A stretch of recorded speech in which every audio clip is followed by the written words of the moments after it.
you, Catherine. So I'm just going to share my screen.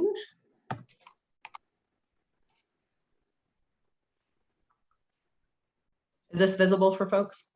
Now it is, yeah. Okay, beautiful. So I'm gonna just toggle this so that I can see folks at the same time, which also no pressure to have your video off. Rebecca was letting me know, obviously this is lunch hour for a lot of folks. So please do not feel you need to participate today. So I'll start by introducing myself and then I'll turn it over to Nicola. So my name is Juno Zavitz, they, them, or he, him pronouns. I am the program coordinator of the Grief Loss and Wellness Initiative at Breakaway Community Services, which is a harm reduction support agency located in Parkdale in Toronto. We service the entire GTA. We don't really have a catchment area with a focus on providing a really pretty wide range of harm reduction supports, whether it's housing, queer and trans specific, food security, methadone and Suboxone within the context of harm reduction frameworks. Today specifically, we've been invited in to talk about the worker wellness network that we have built or had a hand in building and convening over the past 8 months or so, and introduce a little bit about the Grief Loss and Wellness Initiative that we are in the process of building at Breakaway. I will turn it over to Nicola to introduce herself. What I would love is just to contextualize just this a little bit in the chat. If you feel comfortable with it, I would love to know where folks are coming from, what their roles are, and what organization or agency or body they are coming from. Lovely. Thank you, Juno. So my name is Nicola Bangham. I use she, her pronouns. And you'll see I'm the executive director of Breakaway, as well as the program manager of the Grief Loss Worker Wellness Initiative, just until November, when our manager will be coming back from parent leave, which is great. And I just wanted to acknowledge the point that Juno made, just that we have this wonderful sort of wide range of services we just brought on through rough times as well. So we provide pet support to folks that are street involved or vicariously housed and need support with their pets. So run vets, and so the goal is always to keep pets with their people, and we sometimes will do some sort of in between support around that. So just wanted to also plug that while we're here. So really looking forward to today. Love Rebecca very much. So I'm so pleased to see your gorgeous face and to just to for us, it's, yes, we're going to talk about what we're doing, but we also really want to understand what you're doing in the context of what we're doing, right? So sort of that, because the two do, and it makes tons of sense that you've brought us in, Rebecca, because the two pieces of work are very much interconnected. So really looking forward to this conversation today. Thank you. Thanks, Nick. So I'm seeing there's folks coming from a lot of different places across Turtle Island. There's a number of names I recognize, so really awesome to have folks here. This might be a little bit of a repeat if we've already connected around the program, but what we are hoping today, or my hope, is to not just do a kind of an overview of the services that we're building, but also leave you with some of the initial findings and recommendations that hopefully you can take back to your agency, with a focus on worker wellness, which obviously we talk a lot about. And we also know that there's been a real lack in what I refer to as direct services to support workers. We do a lot of capacity building, we throw a lot of workshops and trainings at folks, and we need to start doing something beyond that. So just an overview of what we'll be going through. I don't know that we'll use, I'm certainly not planning on presenting and talking at you for the full 50 minutes. We are hoping to do a little bit of consultation and discussion because we are doing ongoing consultation with communities across Turtle Island, because one of our deliverables in the next year will have national distribution. So definitely, if you're not coming from Toronto area, we want to hear from you as well. And having a little bit of a discussion around around the barriers that you are facing in your work in accessing wellness supports, and for those who supervise teams, what barriers you're running into in trying to provide these interventions, wellness supports, whatever we want to call them. And I will do my best to monitor the chat at the same time as well. I am usually pretty good at multitasking, but if I lag for a second, I'm just catching out on what's happening in the chat. And I can help you as sideshow Bob here. Sideshow Bob. Actually, sideshow. Sideshow. Perfect. So first thing that we wanted to cover, when Rebecca asked us to come in, there was an ask to talk about the harm reduction worker wellness network, which I'm going to speak to as well. These are two separate pieces that dovetail together. The Grief Loss and Wellness Initiative is a program that is housed at Breakaway Community Services. And we have a number of different pieces of funding at every level of government. We have SUAP funding, we have Ministry of Health for Youth and Family Support, and we have a number of pieces from the City of Toronto. So there's the Grief Loss and Wellness Initiative, which is the program that is housed at Breakaway that works collaboratively with a number of providers and practitioners in community.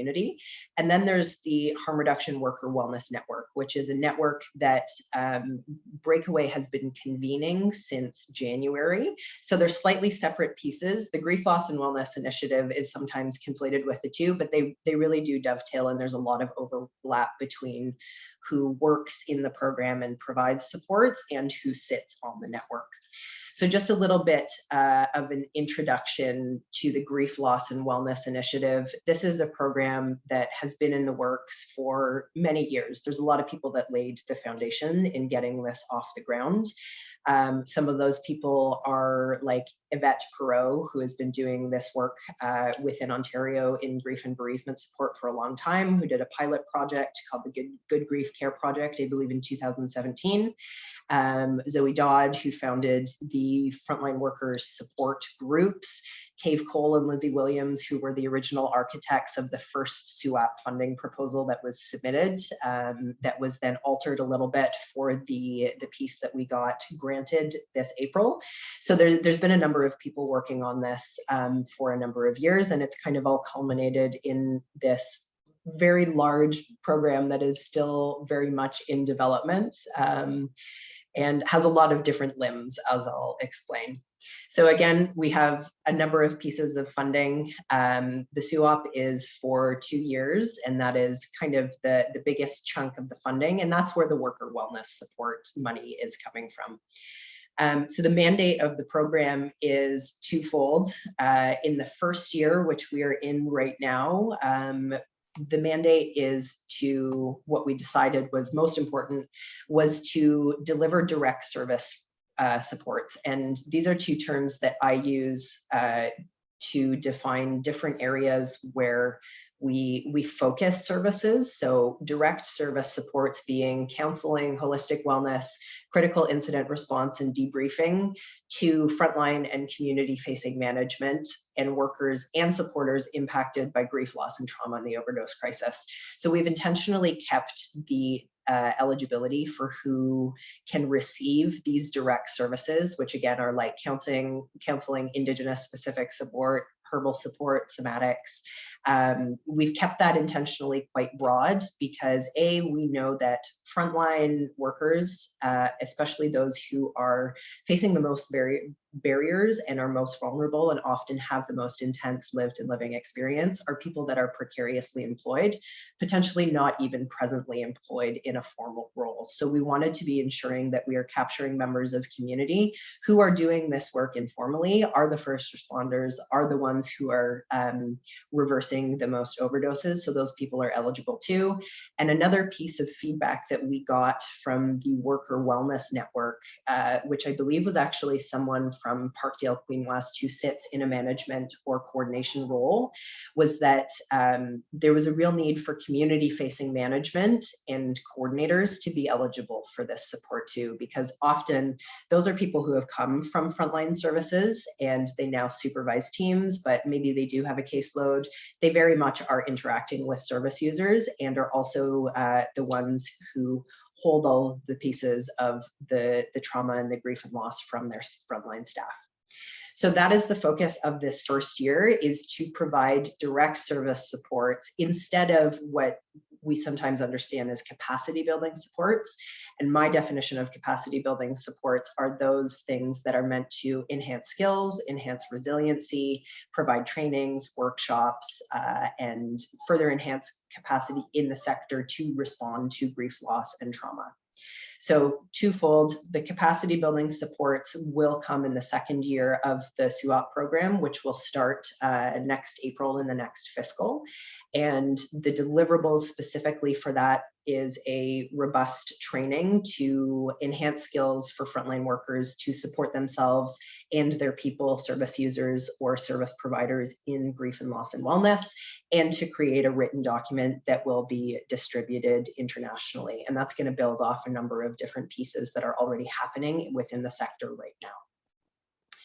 I'm going to just see if Nick wants to interject here before I continue with an overview of what the program currently looks like. Nick, is there anything you want to say in that? No, carry on. Lovely. Fantastic. Yeah.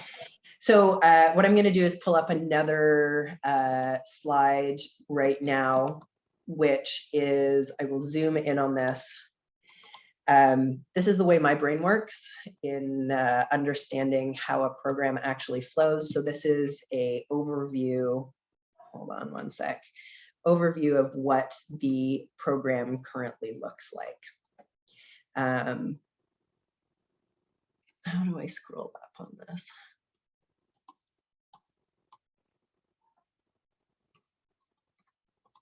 Okay, here we go. So the program, like I said, is still being developed. So a number of pieces are in the works, or we are about to hire for them. The bread and butter of what the support, the direct service looks like right now is the group support and grief kits. You know, we can't see the picture. No? No. Can anybody else? I can't.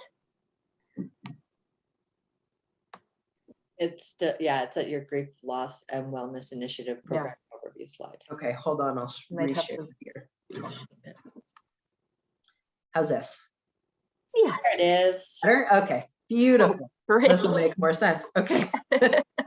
So again, yeah, this is the way my brain works. So I've made a kind of visual map of what the pathway through the program looks like, and all of the different kind of arms or limbs, as we call them, that are on offer. The ones that have been built, that are the bread and butter of what we've been focusing on for this, the first half of the fiscal of year one, are the grief kits and peer support, the group support, and the one-to-one support for workers. So these supports have been rolled out. They are now available to folks. There's a slightly different eligibility. Group support is available to folks calling from anywhere, and this group support is actually delivered by Harm Reduction Healing, which is a grassroots peer collective initiative that we kind of took under our wing in January and gave them a budget to continue doing their work. They work autonomously, so I provide them with a little bit of coordination support, but for the most part, they've developed their own programming, and they're very much rooted in community and are able to pivot quite quickly depending on the need that they're seeing. So the group support, grief and loss group support, is available to anyone, anywhere. Some of it happens on Zoom. Some of it is also now happening in person in Allen Gardens in Toronto. So this is the grief and loss support, either for community members or workers. Grief kits are really lovely wellness kits for people within the GTA that have been impacted by the grief and loss of the overdose crisis. This is also an initiative from Harm Reduction Healing. And then the one-to-one supports for workers is what we're really trying to focus on rolling out right now. And this is where I, again, differentiate between the direct supports and the capacity building, because when we began building this program, we knew that there had been a number of needs assessments done, either like formally or informally. We had a lot of anecdotal evidence that there was a real lack of counseling supports, wellness supports, even like body work or things that would typically be covered by employment benefits was hugely, hugely lacking. And we essentially had been shouting, you know, you need to be practicing self-care at people who actually really need community care.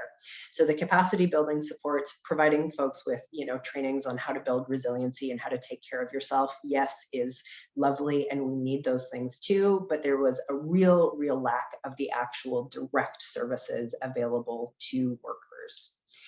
The two pieces that are being built right now is the one-to-one work for youth and families. This arm of the program is meant to address a gap in the intersection between the lack of youth and family support around grief and loss, where there's also a need for a harm reduction lens. We know, and my experience having come from the mainstream bereavement sector, is that mainstream or typical grief and loss supports that do not have a harm reduction lens are really not going to be a fit for a lot of people who are actively using drugs or have a history of drug use. So that is where that's meant to intersect with the youth and family experience. And then the rapid response, which we are about to begin building, which I'm really excited about, is again a direct service where a team, a community, a manager can call Breakaway, either getting in touch with the client support worker, who's Kai Somerville, who's the first point of contact for entry into this program, as well as the Warm Line, which we're currently building with funding from the City of Toronto. When there is a death or a critical incident within communities of drug use within the harm reduction sector, whether that's a fatal overdose or just one too many overdoses responded to in a day, there will be a team that provides rapid response on site within the GTA to do the crisis support, incident debriefing, grief and loss circles, folks who have worked within the harm reduction sector and are also trained in that grief and loss support. So that's something that's going to be housed at Breakaway. We don't know how big that team is going to be, but it will be rolling out, I want to say probably mid-fall. We're just about to begin hiring for it. So it's a pretty robust program. This is the focus, again, for the first year, in really wanting to deliver those direct supports instead of just continuously throwing trainings or, you know, like best practice recommendations at folks, because we can't build capacity when people are already burnt out, right? We need people to get to a point where they are not just in a state of constantly regulating and surviving in order to build that capacity. So I'll throw it over to Nick again. Yes. Is there anything I'm missing in here? No, just first of all, I just always get excited when I see this, right? I mean, it's been such a, it's been incredible working with Juno just to develop this. And I do want to say really it's Juno's that's really put this together. One of the things that I just wanted to sort of comment is, you know, in thinking about the crowd here, is access to the services. I think there's two pieces here. One for me is this model needs to be recreated all over Canada, right? Or a version of this model. So, Breakaway is just one agency. And as, Juno, I think keeps saying is, this is not our work. It's housed at Breakaway. And we're really, the community is involved in developing this. The folks that are impacted by the compounded grief and loss are really giving us our marching orders in terms of what they need. So we really sort of attacked this from backwards. So we started with direct service and then more capacity building. And we know that often that is, it's totally the opposite. But given, as Juno said, that folks really are just hanging by a thread right now. And often the folks that are the folks that are impacted are the ones that have been doing the support, right? And they're usually the best people to do it, right? So we know that. So we have to build them up so that they can then look after each other as well. So for me, my plug always is that we need to figure out ways to duplicate this. Our funding is limited, and also in terms of who we can serve, especially with the one-to-one counseling, it's pretty specific to City of Toronto. And the rapid response, of course, is, you know, really from a sort of practical perspective, it's City of Toronto. We can't sort of send folks out to Waterloo. But I think there needs to be, that's the next stage, is figuring out how to duplicate this in other communities. I mean, yesterday we were speaking with somebody in Medicine Hat, Alberta, right? And so there is also, folks are starting to really, you know, sort of become aware of what Breakaway and the Harm Reduction for Wellness Network is doing. And so I think my sort of plug to this group is, let's figure out ways to duplicate this, because this needs to stay around. It's part of the work. Worker wellness is part of the work. And that's what we, you know, we're very excited. SUAP has, you know, funded us. You know, the Ministry of Ontario is definitely giving us some indications that they see us and hear us, and hopefully it will also get base fund. It will get some base funding. But I think we're really looking to figure out how to change the culture around this and harm reduction. And that was the other piece too, is that we recognize, and maybe you're going to get into this, Juno, but the barrier to service that really, and maybe I'll just quickly go into that if that's okay, Juno, just that what we're hearing from folks is, this is all great, but I'm being told that I have to access these services when I'm not being paid. So we can't, you know, agencies cannot afford to backfill with relief in the OPSs or in other parts of their agency. So then folks can't access these services or be paid to access them. And the reality is, myself as an ED, clinical supervision, all that stuff is part of my workday. It's part of, you know, part of how I, you know, stay healthy in this. So it needs to be the same for everybody. So we are looking at ways to, we've applied for another grant to potentially have some funding, a pot of money where agencies can apply, very simply, it would be low barrier, for money to pay relief staff. So their staff or vicariously employed staff can go and access these and be paid to do it.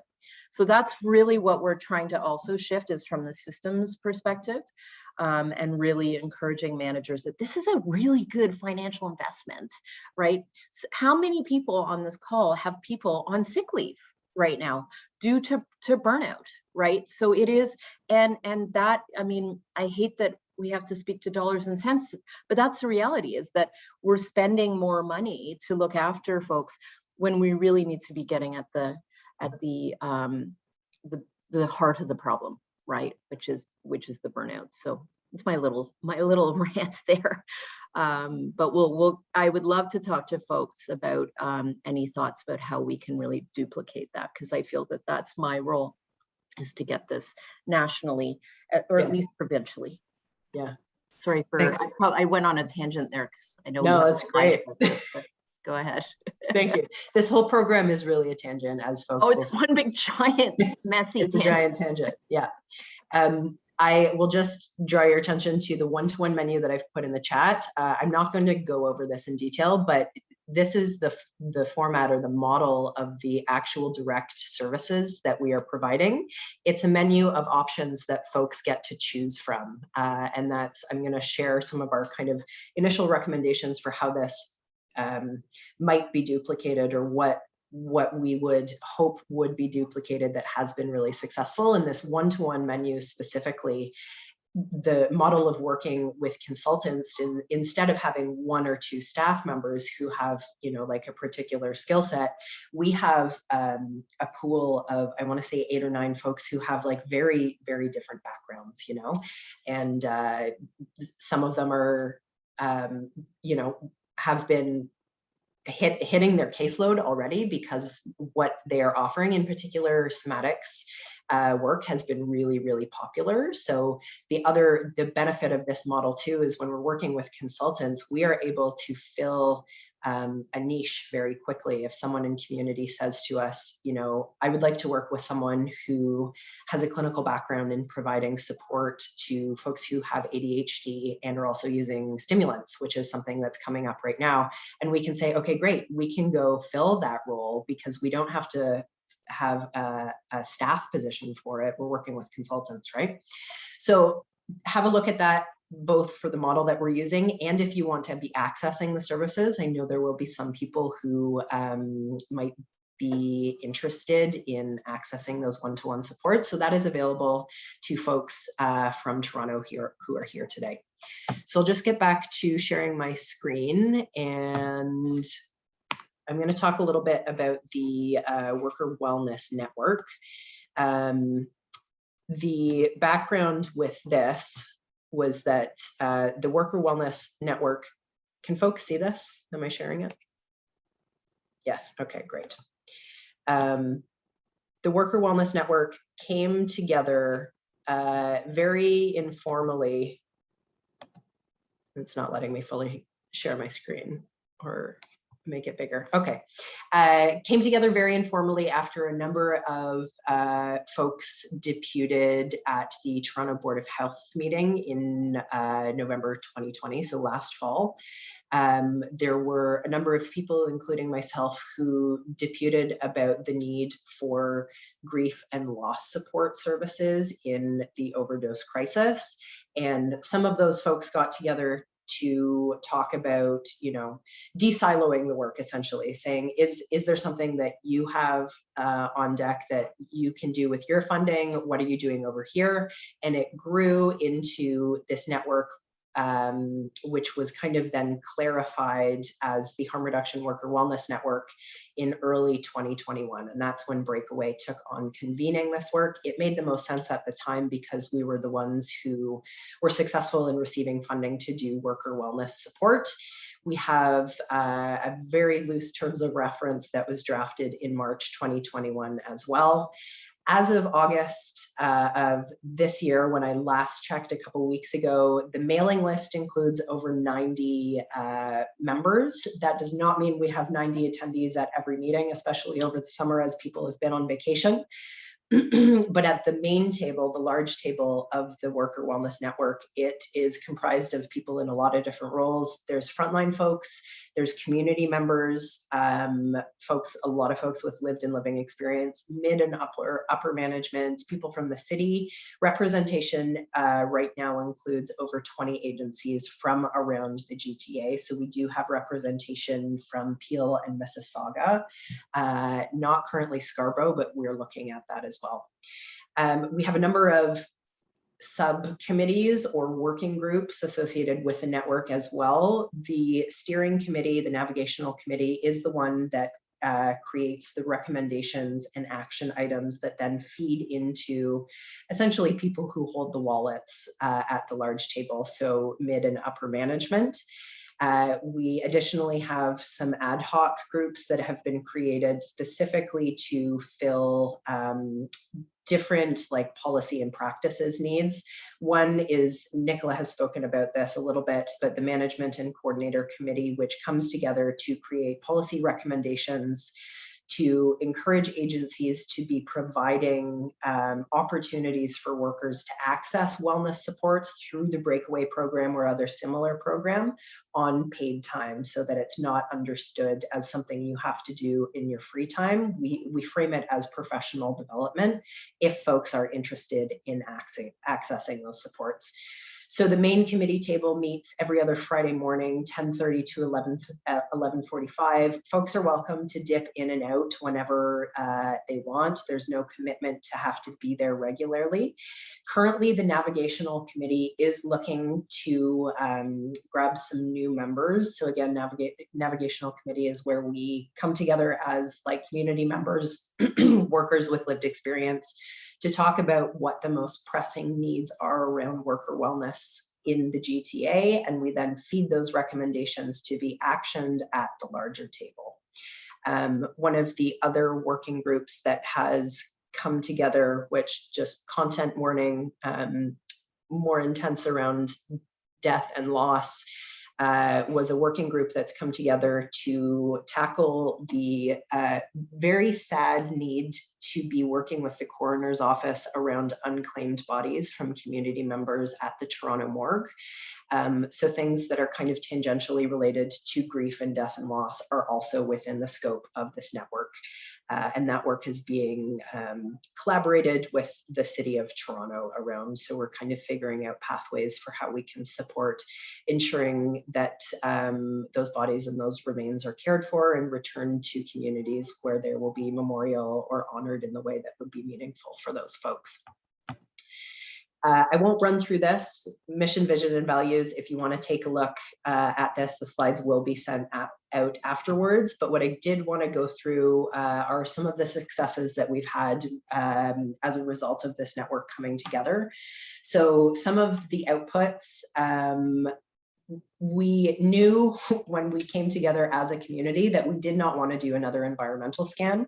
One of the great things about the network in de-siloing this work was that we were able to kind of locate a number of related pieces of research that had been done around worker wellness, burnout, grief, and loss, and share them amongst each other as a network so that we didn't need to duplicate that work again. So there are kind of piecemeal needs assessments that have been done, but the beauty of the network is that it's an action table. It's where we actually come to not just do the research, but to provide the supports.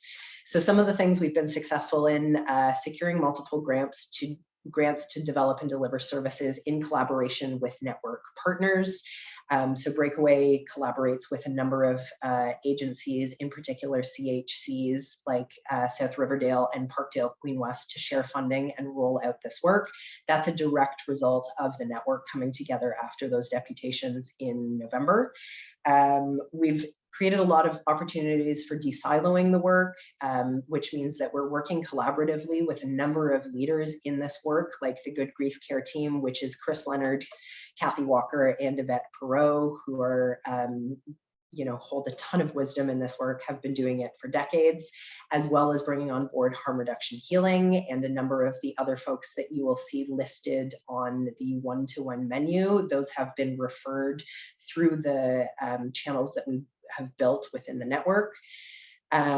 We have done one of, I think, probably the biggest successes as well that came from a recommendation at the Navigational Committee was that we really needed a day to come together in person to celebrate, relax, eat food, be with each other, access some of the wellness supports, which looked like writing exercises, like a journaling activity, massage, in person at the inaugural Worker Wellness Day on October 4th. So that was, again, created by the Navigational Committee and then actioned at the larger table. We had about 50, 60 people come that day. There was a lot of food, there was a lot of laughter and a lot of smiling and a lot of overwhelming validation that folks really needed a place to see each other in person where they could relax as much as possible and not be gathering because there was a memorial or a political action or something like that. So that was, I think, by folks who were able to attend, was seen as a success. And then additionally, we have the policy and procedures being developed. So again, encouraging agency management to be supporting workers, and then the piece around the collaboration with the coroner's office. So Nick, I'll turn it over to you. Is there anything I'm missing around the network at this point? No, I mean, we also had the working group that was looking at barriers for accessing service. And one of the things that we have talked about and haven't actioned is developing some policies around access to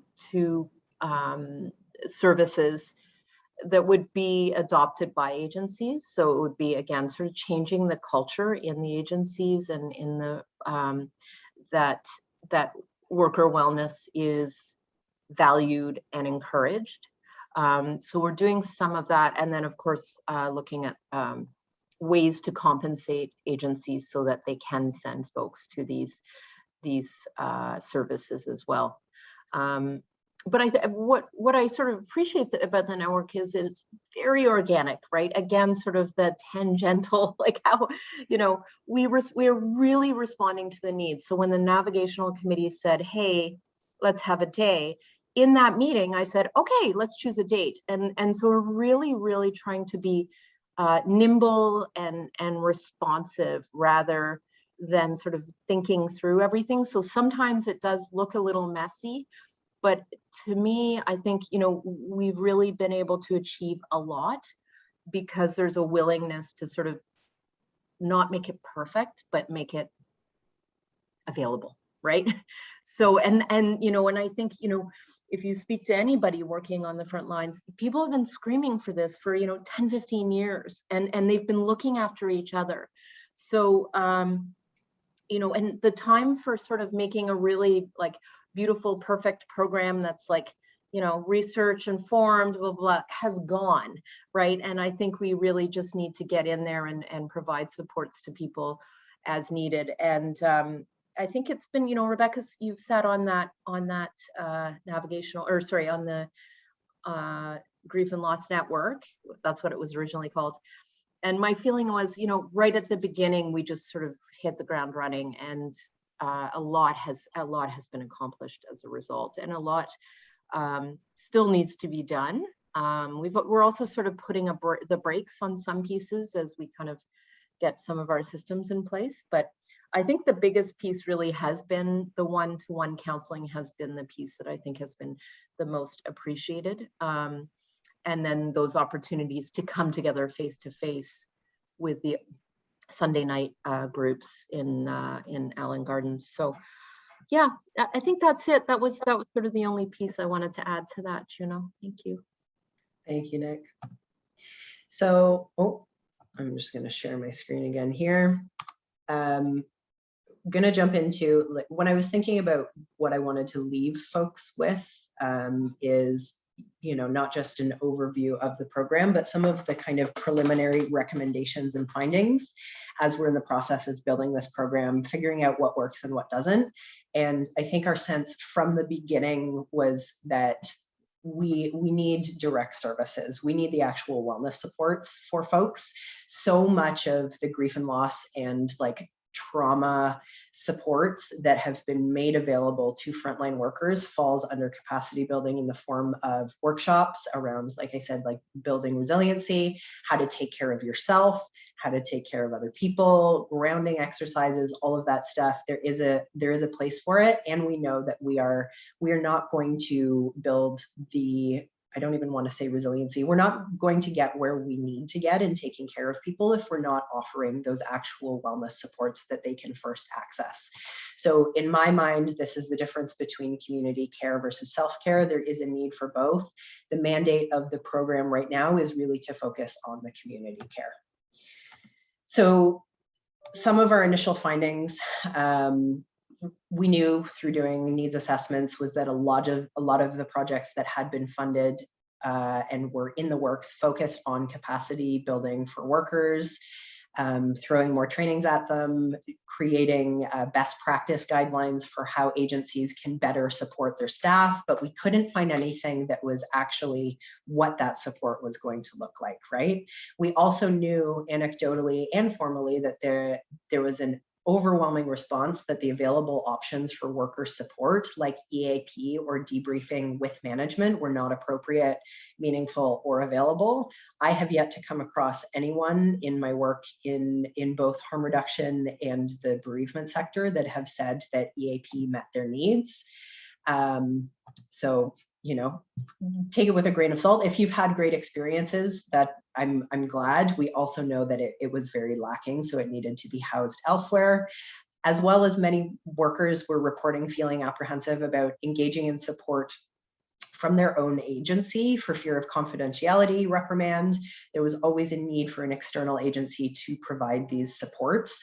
And like I said, a lot of needs assessment, anecdotal data, trainings, and best practice for supporting peer workers, but no direct services. So what we aimed to do, and I'll come back to these in a moment, what we aim to do and what we're finding is working so far is providing those direct services, but specifically providing them through this consultancy model.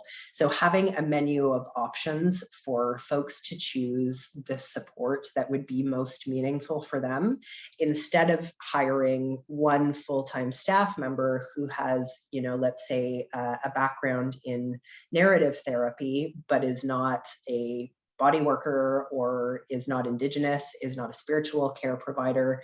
That was going to limit the supports. And that was actually what the original proposal when our first SUAP grant had been written.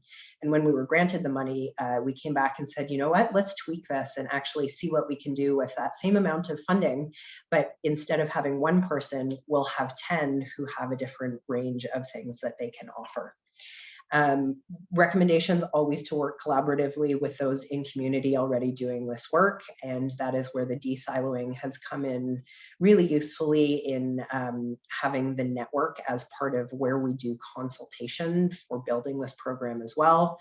Having group and individual support has also been really important. We hear feedback that, some people don't want to be in group spaces because they are in dual or multiple relationships in this sector. They don't want to be running into folks that are also service providers, or potentially they have difficult relationships with other people in harm reduction sector because we are friends with each other, we date each other, we sleep together. It gets messy for very understandable reasons. So there was also a need to be providing that individual support and continuing group at the same time.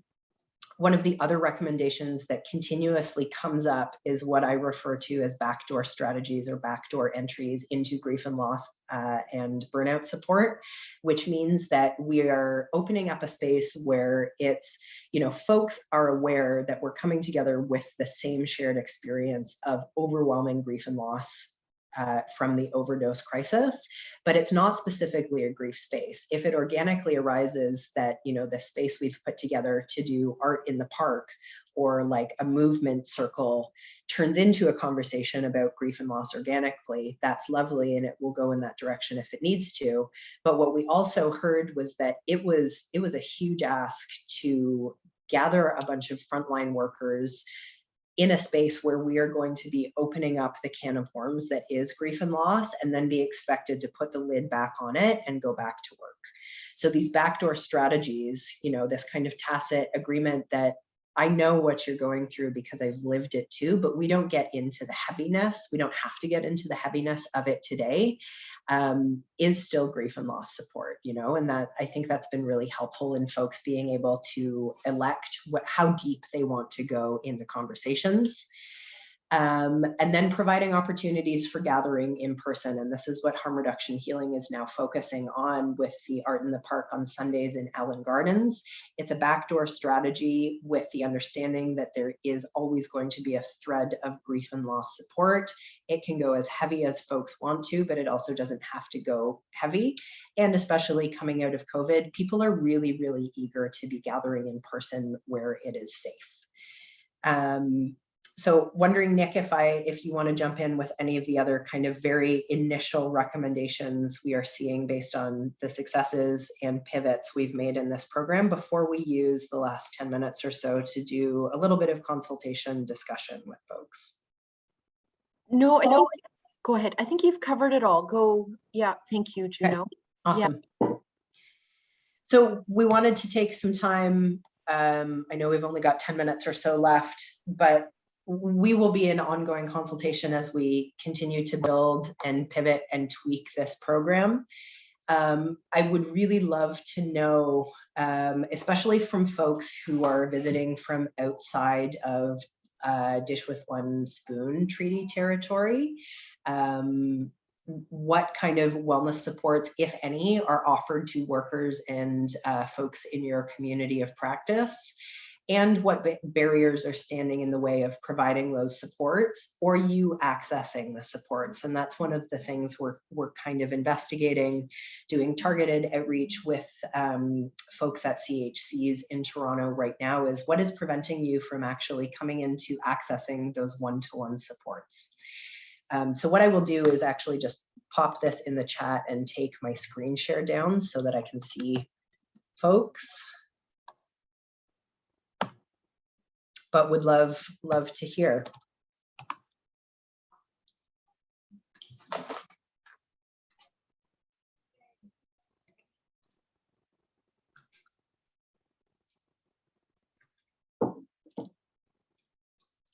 Hi everyone, my name is Heather. Thanks so much for the presentation. It got me a little emotional actually, because you know, this is something that we tried at a very grassroots level in community here in Victoria a number of years ago. And so it included trying to bring frontline workers together on a regular basis just to sort of share space and have a talking circle. We also did sort of an art in the park kind of thing, recognizing that people didn't necessarily want to sit around and feel the pressure to share and circle, but that an activity and just eating together and being together was another way to engage. And we met with a few folks who we tried to sort of bring on board as on-call counselors and supports. And so I think all of this, it's really exciting to see this is happening and being supported on this scale, because I think there's a lot of potential and it's so important that it comes from community. One of the things that happened here in BC was a number of years ago, there was a government initiative. I think it's still happening, but I've been so disengaged from it that I'm not sure where they stand, but they have this team called the, it's like an urgent support team across the province for frontline workers to access support in the context of the overdose emergency. But they employed people who came from like corrections and like, you know, folks who were like working with the police and paramedics and stuff. And so like the cultural safety was just so off the mark. And so it just wasn't like, so I just wanted to say that like, I think the approach that you're taking coming from community and just starting at the grassroots and just making it happen is really important, because it's going to be that much more effective and accessible for folks. I think one of the big barriers for us in this community is like, there's not as many numbers to bring people together. So I think in Toronto, obviously there's more people to draw from, and then you can build momentum from there. But I think one of the things that was really hard for us was sort of bringing enough people together who could share that emotional labor initially to build the momentum just in smaller communities. I think there'd have to be some different strategies taken to sort of find that balance of building momentum, knowing that everyone is absolutely exhausted and maxed out. So, but this is really hopeful. I'm so excited about the work and that it's being supported. So thank you so much. Thank you, Heather. It reminds me of a conversation we had with some folks we work with at the City of Toronto, and they immediately acknowledged that this could not be delivered by the city. We have a number of crisis response teams like the CCRP from the city, and they knew we are going to do damage if we come in and try to do this work within the harm reduction sector. So we will fund you to do this work, which grateful to have found the good folks in the city that knew that kind of intuitively. The one thing I will say is I am starting to connect with some folks in BC and in Victoria around how we can support the work and support each other. So hoping, I would love to even stay connected with you to bridge that gap a little bit and see what we can leverage here to support you guys.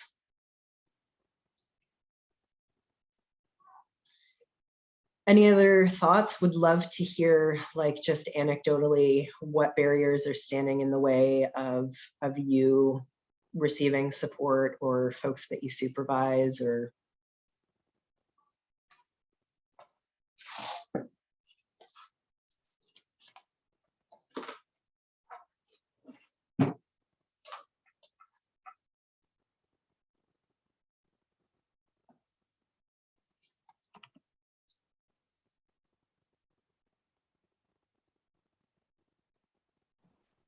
Hi, Frankie here. Yeah, I just wanted to share that, like, for me, when it comes to like grief support, some of the barriers for me is that it's often very like talk heavy, very heady. And like I more significantly experienced my grief in my body. And so there's definitely like a lack of access to, you know, like acupuncture and massage and like, you know, like gut support, because like that's, you know, where a lot of us are experiencing that grief. So definitely, you know, would love for that to be recognized and then to have access to those kinds of supports. Beautiful. I'll point out that all of the folks, or a lot of the folks who are getting in touch with the program are in the same boat, Frankie, which is why the person that we have who does somatic and body support through the program has been one of the most popular. So Snezna is that person. You will see if you take a look at the range of supports offered on the one-to-one list, there's a number of people who do NADA protocol, acupuncture, somatics, as well as herbalism for those kinds of supports, because we knew, you know, my experience too was that sure, there will be folks who experience or want to experience their grief on a cognitive level and talk therapy. There's also going to be folks who are looking for that kind of somatics body-based support. And the response for that has been fantastic, that people are definitely taking that up. So. That's awesome, yeah. Sorry, Frankie. We're also looking at starting a drumming circle through Kathy Walker, who works with Good Grief Care, which is Zavitz, and Chris Leonard. So, I mean, I would also love to hear if folks have, you know, sort of ideas about what's missing as well.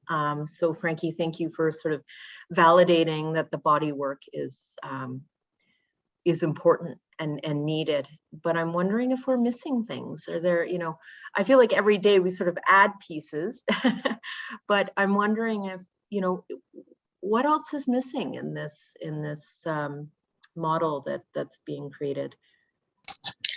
Hey, this is Mish in Toronto.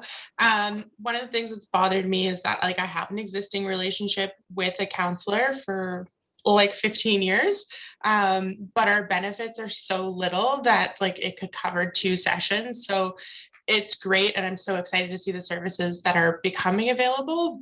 But you know, I have an existing relationship with someone that I still don't have access to. There it is. Yes, that has never been brought up. We need to look at that. That's absolutely.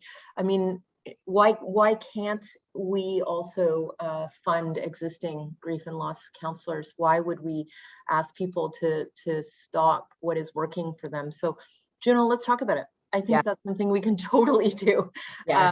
Mish, do you want to throw your email in too, and maybe we can, you know, not just necessarily to help you, but you know, sort of maybe we can flesh out the idea a little more. Yeah, for sure. That's brilliant. Yeah, there it is. That's definitely what I'm looking for.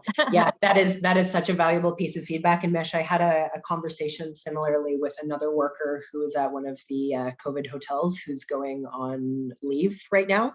And they had said the same thing. I have a fantastic therapist that I've been working with for a number of years. And while I'm on leave, I don't know if I'm going to be able to afford it. So Nicola, that makes me think of like having like a bursary option for folks to access that. Exactly. Like, why would we ask you to form a new relationship with someone when you've got someone you trust, and that's just as easy as getting funding happening for that. Absolutely. Lovely. I think that's very doable. We're going to make that happen. See, I'm telling you, just ask for it. It's so amazing. I'm just looking at the time now. It's 1 o'clock. If anyone wants to stay on for a few minutes and debrief or anything, you're welcome to do that. But I want to just say thank you so much to Juno, to Nicola for being here today, and to all the people who've been contributing to making this happen. It is an amazing model, and I'm getting lots of little messages and seeing some of the feedback surveys coming in already saying, amazing, we need more of this. So thank you for this work. Yeah. Thanks, folks. Yeah, if I would love to stay in touch with folks, whether you want to access the program, you want to replicate it, whatever we can help to leverage, especially folks outside of Toronto that we may not overlap with in the near future again. Yeah. That's great. Thank you.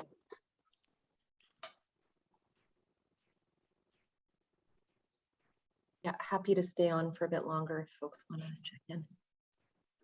I'm getting lots of messages about how can we make this happen here? How can we? Yeah, that absolutely. Like, happy to create something, you know, a network or something around that as well, around duplicating.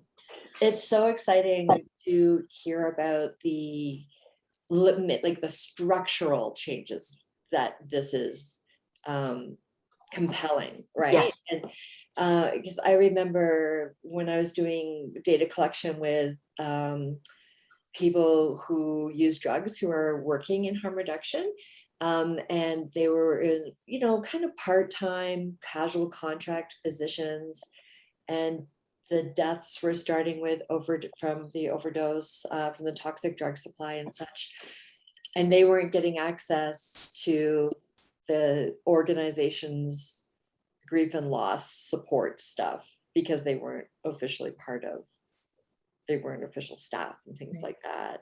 And so yeah. So again, yeah, try to organize at the community level, like Heather was saying, how to make that stuff happen, but it's struggling. So making it part of the work, making it part of your work day. Yes. Yeah. Yeah. So we've also brainstormed. I'm from Somerset West Community Health Center in Ottawa, and we're trying to play around with ideas that can support, especially some of our community workers that still live in the community, part of the community, and definitely feel things in a different way. It's more intense. I guess just goes without saying, but to have some sort of activities so that people, especially because a lot of work is casual or contract based, so there's no sick leave.